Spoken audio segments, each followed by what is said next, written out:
Hello, everyone, and welcome on into onesoccer.ca. That's right, the Italians have taken over. It's Andy Petrillo and Vanni Sartini. But we're actually here, Vanni, to talk about the Canadian Championship Yeah. and also what's going on with the Vancouver Whitecaps. Thanks so much for taking the time to join us here. Really excited to have you be a part of the first 10 minutes of our show. First time. Welcome. Let's Okay. get right into it. League play. 3-1 loss to Chicago Fire in your last game.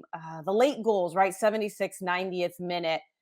Um, does that hurt to be entering the can champ with a game where you felt like you were in it for most of the time? Yeah, I think it wasn't a good game last Saturday for us, especially the first half. We were able on the second half on getting the game back on track, tying. We had a couple of chances to go up, and the game was important also because we are in the run to try to get to the playoff, and we thought that Mhm. it could have been a game that we could have won. And yeah, it hurts a little, but when you have only 3 days to play another game, you have to literally change page, and this game is so important tomorrow. So we have to go on the we have to forget it and concentrate on what we're gonna do tomorrow against Toronto. Yeah, just hovering around that playoff spot with that loss, though, still sitting in 10th. But and I know it's a little bittersweet, but it was also the debut of Julian Gressel. A lot of people were excited to see him. Just what were your impressions of his play? Well, I think that offensively he did well. He showed like what he can bring to the team. He basically served an assist, and then we hit the post instead of scoring. He was driving the ball forward, creating numerical superiority on that side, attacking the second post. So I think he did well. He needs to, of course, learn very well the system on defensive side. Sometimes it was in the kind of in the middle of nowhere, not pressing and not defending. But I think it's totally normal. He just did like two training session with us before starting the game. So we'll work with him, and we are excited for what he can bring going forward. What is it about your team? I want to ask, it's a twofold question. Like, what Yeah, is it about your team that you really like and that you feel are the strengths? What is it about your team that you really need to improve on? I think what we are good at is our organization. We are a very, I would say, tactical team in the sense that the team is literally the leader of everything. The Mhm. tactics is the leader of everything, and when we play well, it's really hard to break us down. It's really hard to create chances against us. Like we played the league leaders in the league. We beat them, LAFC here. They didn't have a shot at goal. We went to Portland a week and a half ago, and uh, it was very very hard for them to I would say to break our block and to create chances. So I think that the way that we play both offensively and defensively in a very organized way, it's really our strength.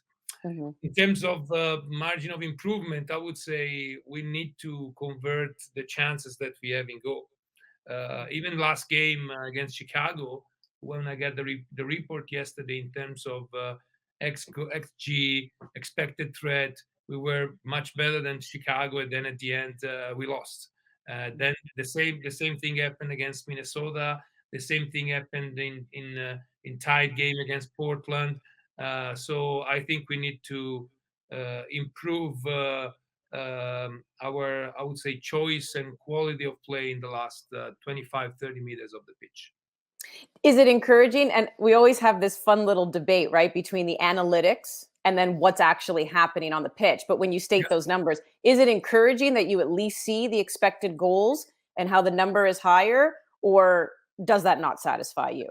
It is encouraging Yeah. because I'm a believer that in order to score, you need to have the chances. And so it's especially in the, let's say, we know that you have to arrive in the opposition final third in the opposition box in order to score goals. So it is encouraging. It doesn't have to. I would say you don't have to sleep on that, and you need to kind of work on that and try to improve the quantity and also the quality of the shots that we're gonna try to do against Mhm. every opponent. Well, Benny, we're really excited for July 26th. Obviously, it's the final of the Canadian Yeah. Championship. And this one is setting up to be a really good one simply because, you guys are playing where you're hovering around the playoffs in MLS. Sorry, my dogs are very excited about the Canadian Championship Yeah, as I well. can tell. But also it's because Vancouver, you haven't won since 2015. Yeah. Toronto is suffering in league play. This might be the only trophy they win this year. But what would it mean for Vancouver to finally win this, the last and only time being 2015? Yeah, it would mean a lot, for a lot of reason.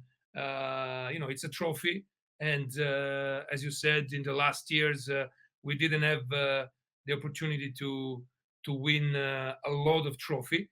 The other thing is that our ownership group is very, I would say, Canadian center. We like to develop Canadian players. We like to let's say help the national team grow, and so winning the national championship, it would have a I would say a special flavor here.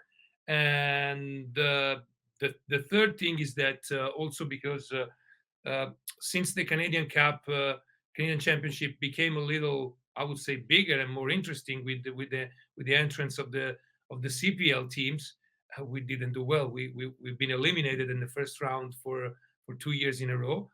I actually got a job because we lost against Pacific last year, and so it would be really like breaking the curse of having done not very well for the first 3 years when the competition has been enlarged, and winning would be a really, I would say, even boost an engine for the race to the playoff.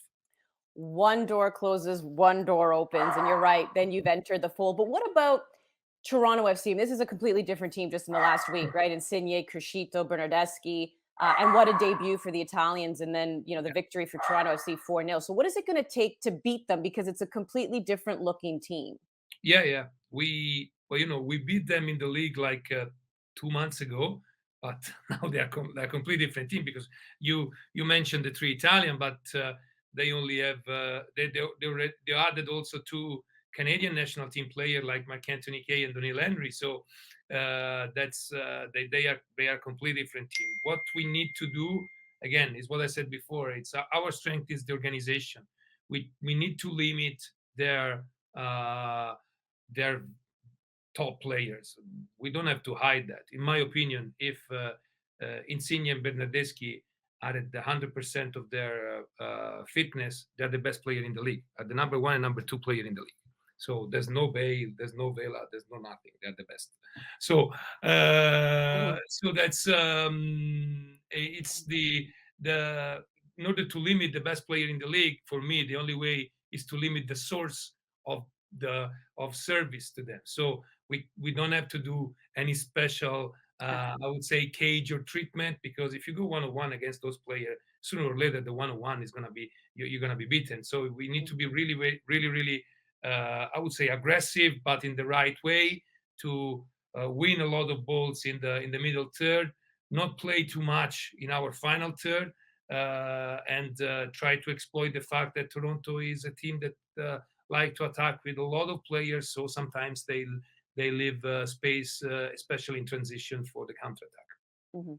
Yeah, and valid point by you too. Mark Anthony Cade, Daniil Henry, right? Canadian nationals who look like they could be on their way to Qatar as well for the World Cup. Someone who knows them well on your team, of course, is Lucas Cavallini. Yeah, And he's deciding. So you obviously you want to pack the house. You want to make sure everyone's on your side. And there's some promotions going on for the Canadian Championship. So Cavallini himself has invited anyone named Lucas or Lucy to yeah, come to the match for free. You're encouraging fans to wear white. The first 15,000 will be giving t-shirts for free. So, and on top of that, you're offering drinks what at half price at the yeah, at least until the end of first half. I think you're speaking a lot of people's language, my yeah. friend, with that one. But how do you expect the place to be? Like, how do you expect the fans to help out, the 12th man out there, Yeah. with bringing home a championship? Yeah, we rely on them. We rely on them. Yesterday we had a fun day at the training session. So the organized fans they came and we also had a chat with them. We really rely on them. Really rely on them on having BC Place packed. So last year in the decisive game to get into the playoff, we played our I would say MLS rival Seattle here, Mhm. and it was 25,000 people. And after 5 minutes, we conceded a goal. They scored a goal, but the the energy that the buzz that the stadium gave to us made me think even after conceding a goal, "Hey, we're gonna make it. We're gonna make it. We're gonna do it because it's our day." And I would love and I know that will be the same, the fan to have the same response on the final, having BC Place packed, having, I would say, really the 12th man on the pitch. And then to my fellow Italians that are coming to see our Italians in Toronto, you can ask for a picture with Insigne, Bernardeschi, and Cuscito. But after the game, when we have the cup, you can make picture with them. But in the game, just support us. That's your plea. That's all you're asking Yeah, for is wait till the end of the game. Well, great stuff. We're really excited. Obviously, the Voyageurs Cup means a lot, to people in the world of soccer, to Canada. It is the Canadian Championship, and it goes without saying, it's also, what gives you the berth into CONCACAF yeah. Champions League as well. So it's very important. Vanni, appreciate you taking the time. Best of luck tomorrow. We look forward to the game. Thank you so much, Andy.